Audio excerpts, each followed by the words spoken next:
Hello students, welcome back to Rosy Maths class. Today we shall discuss question number 2 of 1.5 Figure It Out. Question number 1 we have already discussed in our introduction video. Question number 2 is try and redraw each sequence in table 3 in your notebook. This we have done in our previous video, so you can just watch that. Can you draw the next shape in each sequence? Why or why not? So we need to draw the next shape in each of the sequences, and if we are not able to draw, we need to mention why we are not able to draw it. After each sequence, describe in your own words what is the rule or pattern for forming the shapes in the sequence. Okay, so we also need to mention the rule.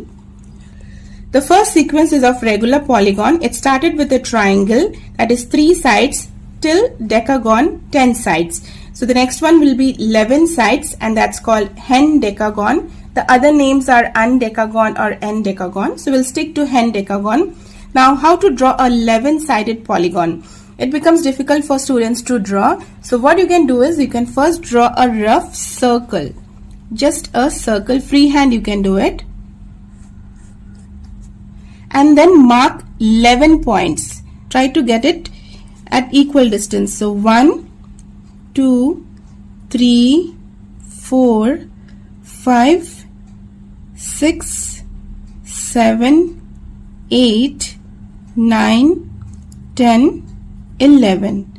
Once you get 11 points, just join the points using a ruler.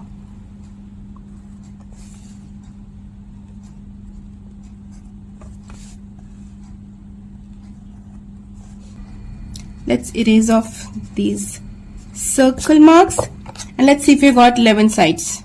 1, 2, 3, 4, 5, 6, 7, 8, 9, 10, 11. So we got 11 sides. That's a hen decagon. That's the easiest way you can draw it. Draw a circle, mark the points, and then draw the line segments. The next one is complete graphs. We have done till K6. And now we are going to do K7. So for that you need to draw a heptagon first, a 7-sided figure. So we will draw a heptagon, 7-sided figure. 1, 2, 3, 4, 5, 6, 7. This is a 7-sided figure, 7 sides. Try to get all the sides of equal measure. And then you need to join each of the vertex to all the other vertices. This one is already joined to this. Then join these 2 points, these 2 points, these 2 and these 2. Okay, using a ruler.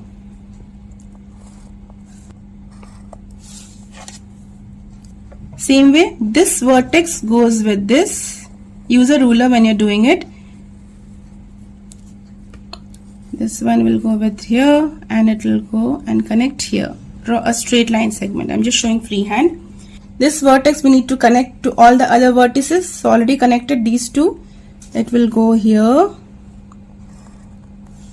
and then here also.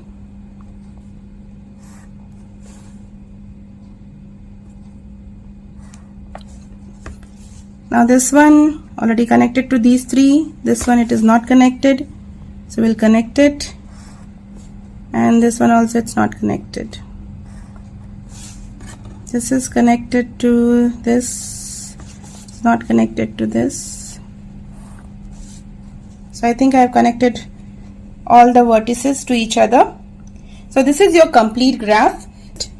The rule for the first one, regular polygon, was you need to just add one more side each time.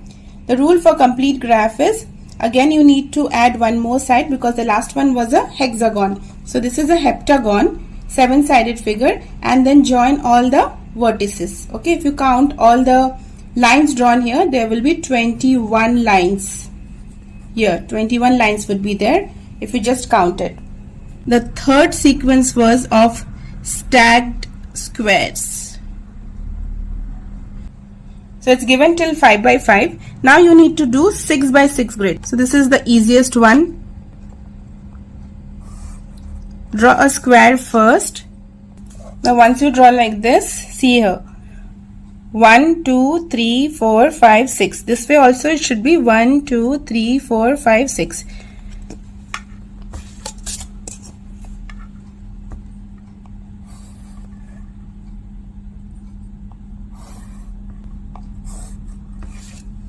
So this is a 6 by 6 grid. There are 36 squares in this. The previous one that we had was 5 by 5. 25 squares were there. And this is the next shape, which is of 36 squares, and that's called as stacked squares. Similarly, we have stacked triangles.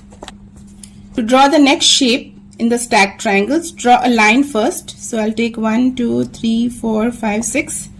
6 here and then 6 here.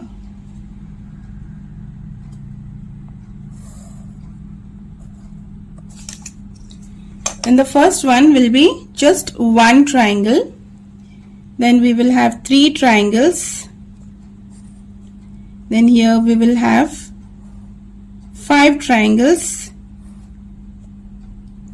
7 triangles,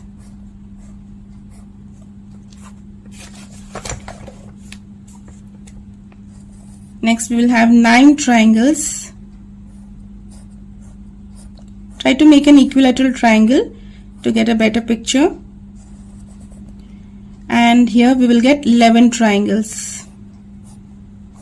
So here also we are just adding one more row, and you can count the number of triangles. 1, 2, 3, 4, 5, 6, 7, 8, 9, 10, 11. So here we have 11 triangles. So this is stacked triangle. And the last one we had was Koch Snowflake.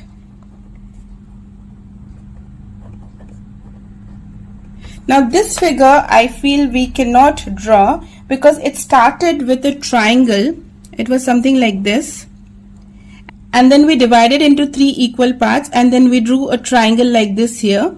So it became something like this, somewhat like this, right? So now here we have 3 sides. Here if you count 1, 2, 3, 4, 5, 6, 7, 8, 9, 10, 11, 12. 12 sides. The rule here is every time you need to multiply by 4. So to get 12, we get 3 into 4 is 12, right? Now the next figure that you will have 12 into 4, 48 lines. Then the next one would be 48 into 4, which is 192. Again 192 into 4 is 768. 768. Till here it's given in the textbook. Okay, so it's difficult to draw even this one, 192 and 768. So the next shape that is in the sequence will have 768 into 4, that equals to 3072. 3072 line segments, and that is very difficult to draw properly on a piece of paper.